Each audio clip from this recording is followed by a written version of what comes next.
on se retrouve dans un nouvel épisode de Comme des Boss et aujourd'hui on reçoit Loane. Hola. Bienvenue dans le podcast. Merci. Voilà, on continue cette série de podcasts, un par mois. Je tiens le rythme, j'espère que vous le voyez. On est parti avec notre invité du jour, Loane. Je te laisse te présenter de la façon dont tu le souhaites. Ouh, ok, un peu de pression. Alors moi je m'appelle Loane, je viens de la Martinique. Et concrètement, c'est très compliqué pour moi de me définir parce que je fais plein de choses. Mais en tout cas, si je dois me définir, en tout cas sans parler du côté boulot, on va dire que je suis quelqu'un d'assez solaire, d'assez pétillante, qui aime beaucoup les choses et très créative pour le coup. J'ai du mal à rester sur une position parce que j'aime bouger, j'aime l'action, j'aime faire des choses. Je suis aussi assez sportive. Et d'un point de vue pro, concrètement, je suis créatrice de contenu du coup UGC, donc on va parler de ça visiblement. Ouais. Et je suis aussi ce qu'on appelle job coach ou career coach aussi. On peut appeler ça aussi career advisor. En gros, j'aide entre guillemets à la recherche d'emploi, etc. Et ça, c'est mon travail, on va dire, plus général et aussi mon entreprise que j'ai créée par rapport à ça. Ok, super. Vous voyez, on a plein de sujets intéressants à aborder dans cet épisode. Alors, avant de parler de ce que tu fais maintenant, Est-ce que tu peux nous parler de ton parcours scolaire? Qu'est-ce que tu as fait? Ce qui a fait que tu en es arrivé là? Ok. Il va falloir suivre un petit peu parce qu'il y a plein de choses. Mais globalement, on va dire que j'ai quitté la Martinique en 2014. Oui, parce que Loane est martiniquaise, comme 90% de mes invités. Je le répète à chaque fois, mais voilà, on fait briller la Martinique. C'est cool ça. Donc oui, j'ai quitté la Martinique en 2014. Je suis partie faire mes études au Canada du coup, et c'était pour une fac de communication cinéma. Moi de base, mon objectif c'était d'être productrice dans le cinéma, et moi mon but c'était les États-Unis. Je voyais que ça, je voulais que ça. Ok, Hollywood. Ouais, c'était vraiment ça. Donc quand tout le monde voyait un cliché, moi je voyais vraiment mon objectif de vie, c'était ça. Et en toute transparence, c'était assez cher. Et puis je me voyais mal imposer en fait ce genre en fait de dépenses à mes parents parce que les études sont extrêmement chères là-bas. Mais aussi il y avait certains examens, certains diplômes à passer pour la suite du lycée que je n'avais pas non plus. Donc, ça aurait aussi retardé d'une année. Okay. Donc, ce que j'ai fait, c'est que je suis partie au Canada et en fait, j'ai passé une année incroyable, mais j'ai été déçue de la fac parce que moi, je voulais de la pratique, je voulais vraiment faire du cinéma, pratiquer, toucher à la caméra, être sur des tournages, etc. Et c'était très théorique, c'était très l'histoire du cinéma québécois, voilà. Enfin, c'était pas très fun. Pas vraiment ce à quoi tu t'attendais. Pas du tout. Du coup, au lieu de continuer sur place, la problématique, c'est qu'en fait, quand on n'a pas 21 ans au Canada, c'est compliqué d'avoir accès à pas mal de choses. Et en fait, j'avais 18 ans à l'époque, donc je ne pouvais pas avoir accès aux grandes bonnes écoles de cinéma à Toronto ou alors à Montréal. Du coup, je suis allée en France pour une école de cinéma, du coup, à Nice. À Nice, ok. C'est ça. Donc ça, c'était vraiment le premier grand penchant de ma vie parce qu'il s'est passé pas mal de choses là-bas.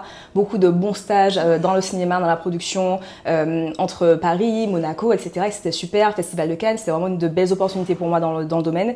Et puis, ça a aussi confirmé mon amour pour le cinéma. Parce que j'aimais vraiment ce que je faisais, je me sentais vraiment aller sur un plateau, j'aimais courir partout et ça m'a beaucoup plu. Et suite à ça, j'ai fini ma dernière année sur Paris parce que je voulais une vraie spécialisation en production et tout a commencé dans le cinéma vraiment à ce niveau-là. Voilà. Ok, donc déjà il y a vraiment une partie cinéma, donc la vidéo, c'est vraiment ça te connaît quoi, la réalisation, tout ça, c'est c'est intéressant. Ben écoute, c'est un peu ce qui me parlait et le switch qu'il y a eu, et ça franchement c'est vraiment propre à moi, c'est que quand j'ai vraiment commencé à travailler là-dedans, je me suis dit oh là ça me plaît, mais oh là l'environnement, ouais, c'est vraiment toxique. Ah mais vraiment, genre, je vais éviter les détails, mais je pense que tout ce qu'on parle un peu, tout ce qu'on dit du mouvement MeToo et tout, je pense que j'ai tout vu, tout voilà, et ça m'a vraiment choquée.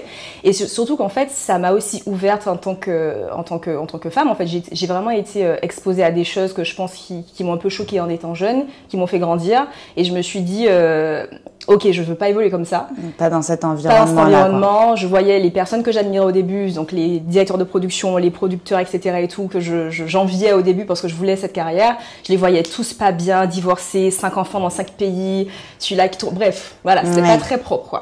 Et je me suis dit, ok, je pense pas que j'ai envie d'évoluer là-dedans. Donc c'était très dur mentalement parce que toute ma vie, j'ai voulu travailler dans le audiovisuel. C'était ton rêve, quoi. C'était mon rêve. Et j'ai vraiment pris une claque à ce moment-là. Du coup, je me suis posée un instant. J'ai pris une année, donc c'est vraiment ça. J'ai fait plein de petits boulots, d'hôtesse d'accueil, etc. J'ai fait plein de trucs et tout un peu partout. Et puis, j'ai aussi économisé parce que j'avais rencontré des gens au Festival de Cannes qui me permettaient de faire des stages, du coup, à l'étranger, aux États-Unis, dans le cinéma. Mais des stages assez courts dans les festivals. Et je me suis dit, mais en fait, si effectivement, là, en France, peut-être que ça va pas, peut-être que je pourrais tester là-bas, vu que c'était mon rêve initialement. Donc, j'ai tenté le coup, j'ai fait ce fameux stage et c'était super. tout le monde m'a confirmé que, ok, voilà, il faut que tu y ailles, ça te correspond, etc. et tout. Mais il y a eu la problématique de l'argent, de un, et aussi des villes. C'était la première fois que j'allais à Los Angeles, du coup. Et j'ai été hyper déçue. Je suis désolée, j'ai pas aimé la ville. Il y a plein de gens qui... Je comprends. Tu es d'accord? Moi, je suis déjà allée. Après, on peut en reparler. Ouais. Mais oui, c'est... Ah non, j'ai pas du tout aimé. Sincèrement, enfin, c'est mon avis personnel, mais c'est pas du tout ce que je voyais dans les films, etc. J'ai trouvé ça aussi très triste parce qu'il y avait beaucoup de sans-abri, beaucoup de sans-abri à Los Angeles. Énormément. En Californie en général. En Californie, exactement. Ça m'a un peu choquée et je trouvais aussi que les loyers étaient excessivement chers. Par exemple, une chambre en colocation à 2500 balles pour des choses vraiment petites, rustiques, pas très belles, pas très accueillantes. Je trouvais aussi qu'il y avait beaucoup de pollution visuelle partout. Les bâtiments, là, il n'y avait pas d'âme. Je me suis dit, mais Paris, c'est incroyable. Ah, moi, je me le dis souvent. Ah non, mais c'est fou. Et là où je veux en venir, c'est que je pense que dans la vie, il faut suivre ses rêves, mais il faut aussi rester réaliste. Et j'ai pris vraiment ce coup de choc, on va dire, quand je suis allée sur place. Je me suis dit, on m'a dit pendant le stage que si je veux travailler en cinéma, il faut rester à LA ou à New York. Ouais. J'aime aucune des deux villes. Donc je me suis dit, ok, on va s'arrêter là. Ouais. Donc je suis repartie en France hyper triste. Encore plein de questions. Mais au moins, t'es allée au bout de la chose. Ouais, c'est ça. Pas de regrets. Tu sais que c'était pas fait pour toi au final. Le métier, oui, mais pas l'environnement. Voilà, c'est plutôt ça. Qu'est-ce qui s'est passé par la suite? Donc, je pense comme beaucoup de personnes, tu vois, à ce moment-là, t'es perdu, tu sais plus quoi faire. Tu t'es déduit à quelque chose pendant pas mal d'années et finalement, tu sais pas trop. Et j'ai repris mes petits boulots d'hôtesse d'accueil, etc. Et c'est en étant en tant qu'hôtesse dans une entreprise, c'était une boîte d'ingénierie, de concert d'ingénierie et tout. Pendant 2 mois, j'étais à l'accueil, j'étais celle qui répondait au téléphone et tout. Et en fait, j'étais à l'étage des commerciaux. Donc, je les voyais passer toute la journée et tout. Il y avait une énergie que je trouvais géniale. On a beaucoup discuté et je connaissais pas vraiment le métier de commercial en soi, pour le coup. Donc, je me suis vachement renseignée là-dessus et je me suis dit, mais il y a un truc à faire, ça me parle. Je sais pas dans quel secteur, mais ça me parlait beaucoup. Et à côté de ça, j'ai toujours été intéressée par l'entrepreneuriat aussi de base. Donc tout ce qui était entrepreneuriat, start-up et tout, ça me parlait déjà. Mais je m'y connaissais pas plus que ça. Je lisais beaucoup sur le sujet, je suivais beaucoup de choses. À l'époque 2014-2015, c'était un peu l'époque, les débuts Yumi Denzel et compagnie, et puis les boîtes un peu à Silicon Valley où il y avait plein de choses qui se passaient. Je suivais beaucoup. Et je me suis dit, mais en fait, il faudrait que j'arrive à trouver un métier qui me permette de rentrer dans cette sphère finalement. Donc je me suis renseignée, je me suis formée. Et je suis devenue business developer du coup dans la tech pour le coup. Okay. Donc ça a été une formation intensive, comme on appelle souvent des bootcamps de 3-4 mois, où là j'ai été formée là-dessus et ça s'est fait très vite. Vraiment en moins d'un an, j'étais formée et directement suite à ça, je suis partie à Londres du coup en tant que business developer pour travailler du coup dans la tech tout simplement. Top. Donc un gros switch. Effectivement, rien à voir et j'ai fait ce métier pendant 3-4 ans. Ouais. Ça m'a plu. Je n'étais pas passionnée, mais ça m'a plu. J'ai appris plein de choses. Mais pareil, je pense que, je sais pas, quand tu rencontres des profils créatifs, tu vois. C'était pas ça qui t'animait, quoi. Voilà, il y avait un manque de créativité qui me déplaisait beaucoup. Je gagnais bien ma vie. Ce que j'allais dire, tu gagnais bien ta vie. Ouais, mais j'étais pas heureuse, j'étais pas épanouie du tout. Donc ce que j'ai fait, c'est que je suis revenue en Martinique à un moment donné parce que j'avais un ami du coup qui avait un projet qui s'appelait Tourcrip, il était au début. Oui. Et c'est ça. Et au début, par rapport à ça, il avait déjà un autre associé qui s'occupait plutôt de la partie marketing et moi, il m'a proposé de venir pour la partie commerciale et qu'on crée le projet du coup à 3, qu'on avance là-dessus, on va dire, parce qu'ils avaient déjà quand même avancé là-dessus. Et j'ai rejoint ce projet finalement en Martinique. Et ça a duré 1 année parce que j'ai trouvé ça super, mais pareil, il y avait encore un côté créatif qui moi me manquait. Donc moi, je suis le type de personne qui justement, j'essaie des choses, mais si je trouve qu'à un moment donné ça ne me va pas et que ça ne me correspond pas, je préfère aller de l'avant parce qu'à un moment donné, je vois pas l'intérêt de stagner dans quelque chose, si c'est pas forcément ta destinée, quoi. Donc c'est un peu ça. Ce projet a été super, on a appris plein de choses, on a beaucoup appris. C'était une belle aventure. J'ai aussi réhabité en Martinique pendant 1 an. Ah oui, ça c'est... C'était fou. J'ai beaucoup aimé. J'ai beaucoup aimé.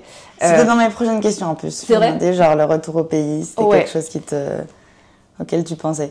En fait, j'ai aimé parce que c'était la première fois en tant qu'adulte, entre guillemets. C'est ça, oui. Voilà. Parce qu'il y a une différence entre quand on y vit, quand on est enfant, avant notre bac. Et après le post-bac, quand on est adulte, c'est ça. C'est exactement ça. Mais du coup, franchement, j'ai beaucoup aimé. Okay. Le fait d'avoir... il y en avait qui l'avaient déjà, mais tu sais, moi, c'est un point que j'avais une voiture vraiment Martinique. Donc, tu vois, j'ai pu commencer à vadrouiller un petit peu, aller voir mes copines. Moi, de base, je viens de Robert de Trinité. Donc, du coup, toutes mes copines sont à Fort-de-France. Donc, tu vois, j'avais ma voiture, je pouvais bouger, faire mes affaires, etc. Continuer à découvrir la Martinique. Et puis, c'était aussi le côté familial où j'ai senti que je me suis vachement rapprochée. Je me suis vachement rapprochée d'eux, finalement, parce qu'on est adulte, on se comprend. Donc c'était beau. Et puis, je sais pas, t'es chez toi. T'es chez toi, t'as pas de questions à te poser. Pour le coup, vu que t'avais beaucoup bougé dans pas mal d'endroits, là, c'est vrai que tu devais avoir ce sentiment d'être un peu plus enraciné, quoi. Mais vraiment, il y avait beaucoup d'émotions à cette période-là. C'était beau, j'ai beaucoup aimé. Mais... La vadrouille n'est pas finie. Ouais, c'est ça.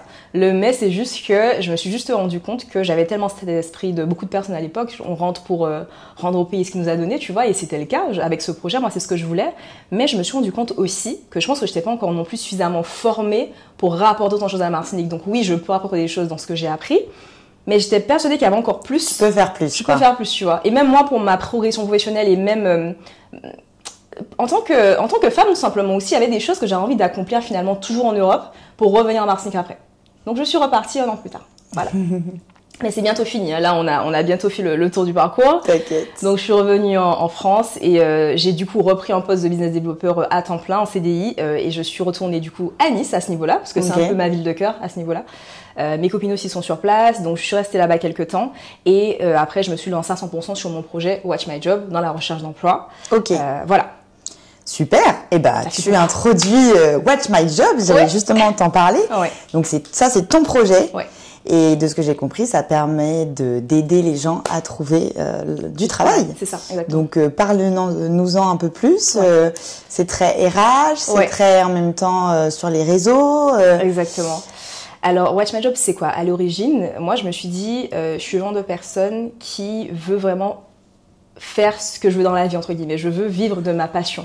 Et moi, mes passions, c'est quoi? C'est l'audiovisuel, j'aime les interviews, j'aime parler, j'aime rencontrer des gens. Et à côté de ça, j'ai eu cette appétence pour les RH. Comment? Quand j'ai fait cette formation pour devenir business developer, donc le bootcamp dont je parlais, il y avait une semaine était dédiée à quelque chose. En fait. Une semaine était dédiée au marketing, au SEO, à la, je sais pas moi, au développement, enfin, au code, etc. Pardon.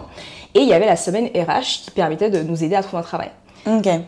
Je peux pas t'expliquer comment, j'ai eu un coup de cœur.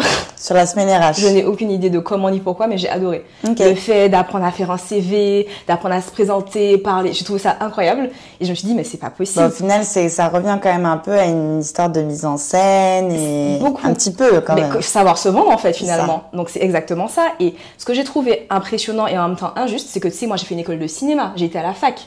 Ces techniques, ces tips et tout, c'est les jeunes qui sont en école de commerce, dans les grandes écoles, etc., qui ont accès à ce type de tips, entre guillemets. C'est vrai. Ils ont des centres carrière dans les écoles, mais nous, on n'a pas ça dans les écoles lambda ou alors dans les facs, donc certaines facs, mais pas tant que ça.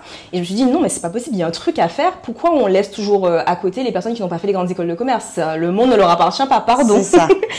Donc ça m'a un petit peu dérangée et je me suis dit, non, je suis sûre qu'il y a un truc à faire là-dedans, que je ferai quelque chose à l'avenir. Et c'est un peu de là qu'est venue l'idée quelques années plus tard. Et Watch My Job, je me suis dit, bah, tiens, je vais rassembler le côté recherche d'emploi, RH, caméra, cinéma, je sais pas, je fais un petit melting pot de ça. Et j'ai débuté avec des vidéos de métiers où je partais à la rencontre de professionnels qui avaient des métiers qu'on voyait pas forcément tous les jours. C'était un peu ce que je faisais au début. Ok. Sauf que c'est quelque chose qui m'a pris beaucoup de temps en étant seule. C'était très dur de pouvoir tourner, filmer, avoir des gens... Mais voilà, des gens qui te disent oui, finalement tu interviews dans des entreprises, donc très souvent il faut des autorisations. Tu es qui? Je suis qui? Je ne suis personne. Donc tu n'es pas Élise Lucet. Pardon? Tu n'es pas Élise Lucet. Ouais, mais vraiment, tu vois, donc savoir encore une fois essayer de se vendre et tout, mais c'était très dur. Donc ça m'a pris au moins 2 ans pour vraiment mettre en place ce projet, sincèrement. Donc 2 ans de doute, de questionnement. Quand on vous dit l'entrepreneuriat, c'est vraiment pas des blagues, enfin, ouais, c'est particulier. Aussi, trouver un système aussi d'un point de vue rémunération. Parce que si tu montes un projet, ben, c'est une boîte, c'est une entreprise, donc entreprise égale argent. Faut que ça tourne. Comment monétiser tout ça? Donc, beaucoup de doutes, beaucoup de questionnements, et je suis restée 2 ans dans cette phase un petit peu où je travaillais à côté, je me posais des questions par rapport au projet, je le créais. Et à côté de ça, on m'a aussi embauché en tant que freelance, du coup, pour être justement coach RH dans des écoles. Donc, dans des écoles, par exemple, écoles de commerce, dans les écoles également de communication, où mon rôle était de coacher des personnes qui arrivent à ce stade où elles ont fini leur formation et là elles doivent trouver soit un stage, soit une alternance, soit un premier emploi, et je les aidais pour ça, et ceux qui étaient en reconversion aussi. Ok. Donc je faisais ces 2 choses à la fois. Ouais. Ça me plaisait beaucoup et finalement avec le temps, les 2 années, j'ai réussi à créer Watch My Job où au début j'ai créé moi mon propre bootcamp et le but c'était justement pendant 2 mois de façon intensive, moi je t'aide à trouver ton travail, donc chaque semaine pareil, un petit peu comme la façon que j'avais fait juste avant, chaque semaine on pousse sur un sujet. Chose. Exactement. Ça pouvait être par exemple le CV, ça pouvait être du coup encore une fois je reparle de comment se présenter, l'élocution, comment faire un bon LinkedIn, comment mettre en avant du coup avec l'IA, enfin plein de choses par rapport à ça, et puis aussi surtout comment apprendre à faire des recherches d'entreprise, parce que plein de fois les gens cherchent du travail, ils ne trouvent pas, mais je trouve que on ne sait pas assez qu'il faut se renseigner. Ça paraît logique dit comme ça, mais il y a vraiment beaucoup de choses à savoir avant de se présenter à l'entretien. Vraiment. Et moi, c'est un peu ma passion pour le coup aujourd'hui. Donc, tous ces aspects de voilà comment tu arrives devant un recruteur, mais tu es prête à 100% parce que tu as tous les éléments et du coup, tu n'es même plus stressée. Tu n'as plus ce stress. C'est toi qui maîtrises. Tu maîtrises le truc et tu as toutes les informations nécessaires. Donc, c'était un petit peu ça. Et j'ai créé ça de base, c'était pour les étrangers, du coup, pour les anglophones qui venaient chercher du travail à Paris. Donc, c'est un peu comme ça que ça a commencé. Et ça a duré quelques temps, mais pareil, problématique de paiement. C'était très dur pour me faire payer. J'avais toujours des problématiques où je devais toujours courir après les gens, etc. Et ça a commencé à me fatiguer. Donc, je me suis formée et j'ai fait une formation pour devenir formatrice et coach entre-temps, justement, en attendant et aussi pour créer quelque chose d'un peu plus grand. Et ce qui s'est passé par la suite, tu me dis si je vais trop vite, hein, parce que ah non, vas-y, j'adore. Ok, vas-y. Et qu'est-ce qui s'est passé par la suite, c'est que j'ai commencé à avoir pas mal de clients, beaucoup. Mais je trouvais que, pareil, ce que je gagnais d'un point de vue financier n'était pas suffisant par rapport à l'énergie que je mettais sur ce projet. C'est ça. C'est ça. J'ai pris des stagiaires, on a travaillé ensemble et tout, mais malgré ça, je trouvais que c'était toujours pas assez viable. Donc là, je suis passée à la partie création de contenu à 100%, où là, du coup, maintenant, je crée vraiment du contenu sur la recherche d'emploi, etc. J'ai toujours quelques accompagnements, donc vraiment one-to-one. Si quelqu'un a besoin de recherche d'emploi et tout, je vais l'accompagner, du coup, en visio. Moi, c'est surtout beaucoup de virtuel. Et j'ai quelques clients, mais là, ce que je fais, c'est que je crée un peu ma communauté pour le coup en créant des vidéos sur la recherche d'emploi. Et pour moi, c'est pour faire des accompagnements par la suite, mais plutôt très simple. Je vais pas partir d'un truc de fou comme avant, au bootcamp et tout. Là, c'est vraiment, par exemple, une fois par mois, des réunions concrètes. C'est du coaching de groupe où là, vraiment, tu veux savoir comment centraliser un peu les informations. Exactement. Et puis, tu veux faire une simulation d'entretien, ben, vous êtes 15 dans le groupe, ok, on en fait, ça va aider chaque personne. Je te corrige directement. T'as dit quelque chose qui n'était pas bien, ben, on va te corriger, etc. Ce sera plutôt ça, ce sera plutôt ce genre de choses du coup que là je fais en ce moment. Et à côté de ça, j'ai eu aussi envie d'une nouvelle aventure parce que vous avez compris le profil. Voilà, j'avais aussi envie de trouver mon chez moi. Je trouve que la France est un beau pays, mais ça ne correspond plus à la mentalité que je recherche aujourd'hui.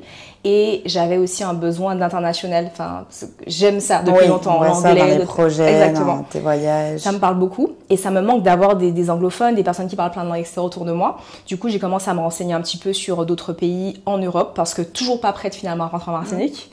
Et il y a quelques pays qui me parlaient. J'ai postulé, on va dire, un peu au hasard. Et on m'a donné une réponse récemment pour me dire que je suis embauchée en Suisse du coup. Donc je déménage. Voilà.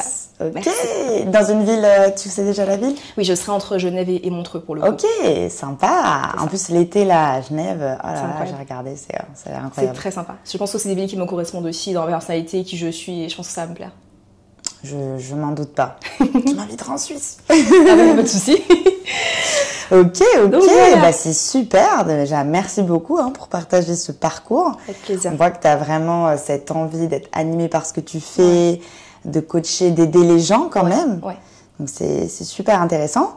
Maintenant, parle-nous un petit peu du côté UGC. De base, c'est pour ça que je t'ai contacté. Parce que j'avoue que moi, je connais les réseaux sociaux depuis quelques années.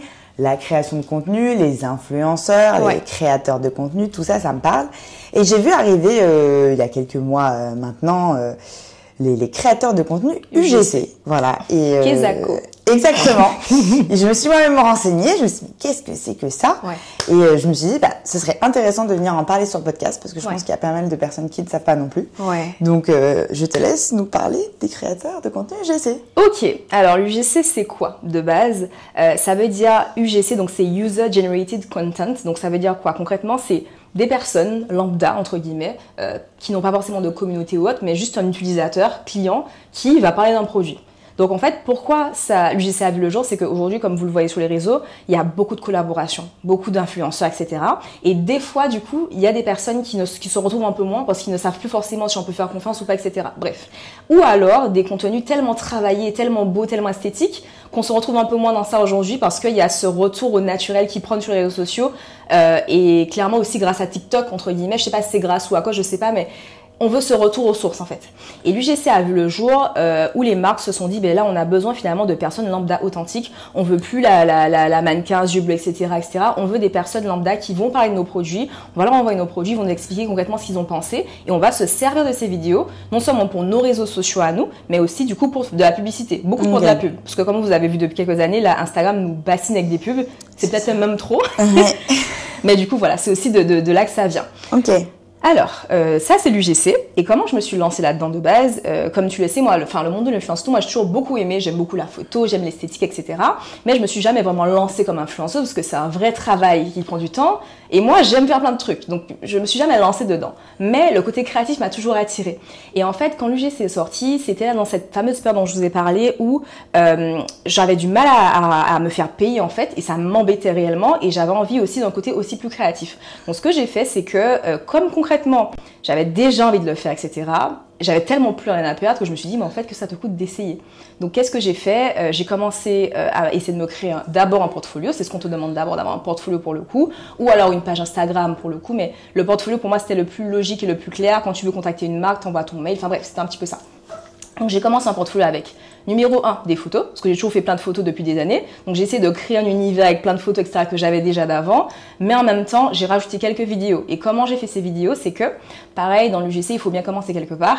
Et moi, je me voyais mal, j'avais pas envoyé un mail, je sais pas moi, à Garnier en disant coucou, je peux faire une vidéo alors que j'ai pas vraiment de preuves de tout ça. Donc, je suis passée par des petites agences d'UGC. Il y a pas mal d'agences, etc. Des agences qui, par exemple, qui payent vraiment très mal. Je suis désolée, mais faut se le dire. C'est bien. Ici, non, mais oui, non, mais oui, de toute façon, on le sait, on se le dit, des 30-50 euros par vidéo alors que c'est un travail vraiment énorme, donc c'est pas ok. Mais ça me donnait un but, ça me donnait une marque, ça me donnait un sujet pour me lancer et créer quelque chose. C'est ça. Et à côté de ça, j'ai eu aussi, on va dire, une opportunité. J'avais en fait, je sais pas si tu vois, c'est qui la créatrice Chloé B, ouais, ok. Elle avait lancé la Maison Dorée. Exactement, Maison Dorée. Maison Dorée, vraiment, c'est l'une de mes marques préférées en termes de bijoux. Donc je sais pas si c'est la plus grande des qualités, mais en tout cas, j'adore. C'est mon style, j'aime beaucoup. Et en fait, elle avait lancé un message en disant oui, je cherche des collaboratrices, enfin non, plutôt des ambassadrices pour tester les bijoux, donner leur avis, etc. Donc bien sûr que j'ai postulé, mais moi je ne m'attendais pas à ce qu'on me réponde. Et finalement, je fais partie des 30 filles qui ont sélectionné pour on nous envoie des bijoux et c'était génial. Du coup, on m'a envoyé les bijoux, j'ai fait les petites vidéos et en fait, ça a été un peu cette révélation aussi parce que franchement, j'ai pris vraiment 2 journées pour tourner. J'ai tellement kiffé, je me suis dit mais non, c'est pas possible, c'est trop mon truc, j'aime ça et j'ai envie de le faire. Donc ça a été aussi un peu un point de départ aussi avec ça. En me disant, mais tiens, je vois que ça me plaît, ça me parle, j'ai tout ce qu'il faut comme équipement à la maison. Enfin, on tente quoi. Et ça a commencé comme ça, où j'ai continué à contacter des marques, j'ai continué à contacter des agences. Et au fil du temps, je sais pas comment, mais je me suis fait en fait mes contacts comme ça. Ouais. Et c'est parti tout seul et j'ai commencé à me dire vraiment, avoir l'appellation créatrice de contenu quoi avec le temps. Ok, c'est super. Et au final, dans ton parcours, je trouve que ça rejoint quand même cette passion pour la vidéo. Ouais. Même si c'est pas du grand cinéma, les créations de contenu, il faut quand même avoir ce côté créatif, de réaliser, de monter après. Ouais. Donc, c'est aussi beaucoup de travail en soi. Parce que très souvent, on part d'une idée, après tu as un script, après le script, du coup, faut faire la vidéo, après tu as un montage, après tu as des retours, parce que des fois c'est pas bon, il faut le recommencer. C'est beaucoup de travail, mais il faut aimer. C'est super. Et du coup, ça, c'est en complément maintenant de ton travail sur Watch My Job. Ouais, et tu fais vraiment les deux. Ouais, je fais vraiment les deux. Ça me plaît d'avoir ce côté créatif et ce côté, finalement, tu suis des gens, mais tu as le côté créatif à côté. Et puis, je suis quelqu'un qui aime aussi, je suis très féminine, pardon, j'aime beaucoup la mode, la beauté, l'élégance et tout ça. Et ça me permet aussi de me positionner d'une certaine façon aussi par rapport à la création. Et ce qui fait aussi que ça fonctionne bien de mon côté, c'est que, enfin, ça fonctionne, entre guillemets, c'est que concrètement, j'ai mon propre positionnement à moi, et mon propre style à moi. Et aussi, en tant que femme noire, j'ai remarqué que les gens aiment bien mon positionnement à moi, ce qui fait qu'en fait, je me démarque de certaines filles, qui fait qu'en fait, ça passe assez bien auprès de pas mal de marques pour le coup, et ça me plaît aussi pour le coup. Ok, c'est super. Et donc là, maintenant, tu fais, comme tu dis, tu as tes contacts. Ouais. Est-ce que du coup, tu es quand même en agence pour certains projets, ou est-ce que maintenant, tu pilotes tout de toi-même? Non, je suis quand même en agence parce que je pense que même les grandes, je parle des créatrices UGC qui ont déjà beaucoup d'expérience, on est toutes dans des agences. Ok, en fait, parce c'est que plus simple. Les grandes marques, voilà, c'est les délèguent. Exactement, c'est exactement ça. Par rapport aux grandes marques, mais aussi parce que souvent, même si parfois c'est pas là où tu seras le plus rémunéré, on va peut-être te proposer du gifting. Le gifting, c'est qu'on te donne effectivement un produit et tu n'es pas rémunéré. Moi, j'évite de faire ça, mais si c'est forcément des grandes marques, tu peux quand même le faire parce que forcément, tu rajoutes ça à ton portfolio. Oui. Et un travail de commercial aussi quand tu es dans l'UGC. Tu dois forcément montrer que tu as déjà travaillé, fait du bon travail pour telle marque qui va faire qu'on va te faire confiance par la suite. Donc ça, pour le coup, oui. Et puis, ce qui est cool avec les agences aussi, des fois, c'est que bon, quand t'as pas le temps, très souvent, c'est aussi eux qui font les montages. Donc, même si tu es moins payé, au moins, c'est quelque chose qui qui se fait plus facilement. Ouais. Et ça, j'aime bien. Top. Ouais. Du coup, est-ce que tu te vois rentrer au pays dans quelques années, une fois que tu auras fini ta grande vadrouille? Ouais. Mon rêve, sincèrement, c'est de pouvoir faire un peu du 6 mois et 6 mois ailleurs. Parce que je suis martiniquaise 100%. J'aime vraiment chez moi. Je suis là-bas et je me vois pas ne pas retourner vivre chez moi. Mais tout ce que j'aime faire, je suis obligée quand même d'avoir une attache avec l'Europe, en fait. Donc mon rêve, ce serait de réussir à créer une vie, je sais pas comment je vais faire ça, mais à un moment donné dans ma vie, ou faire du 6 mois, ou alors pouvoir vraiment m'installer définitivement. Mais je sais que... En bougeant régulièrement. Ouais, en bougeant régulièrement, ça c'est sûr. Mais je pense que je ne serais pas capable de faire ça tant que je me sentirais vraiment à l'aise financièrement. Donc ce ne sera pas le cas, je pense que je ne vais pas m'aventurer là-dedans. Mais oui, j'aimerais bien. Ok, voilà. Je rejoins ta réflexion.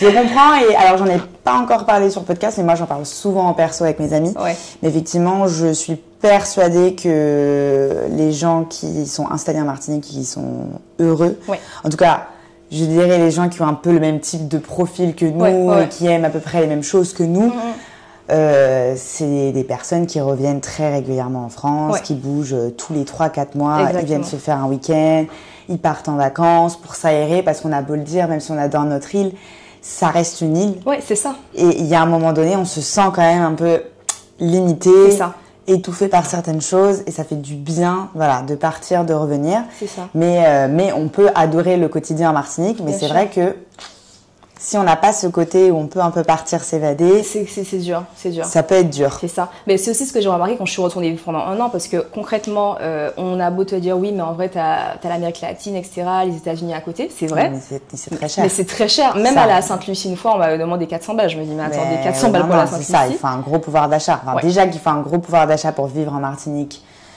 Déjà de base.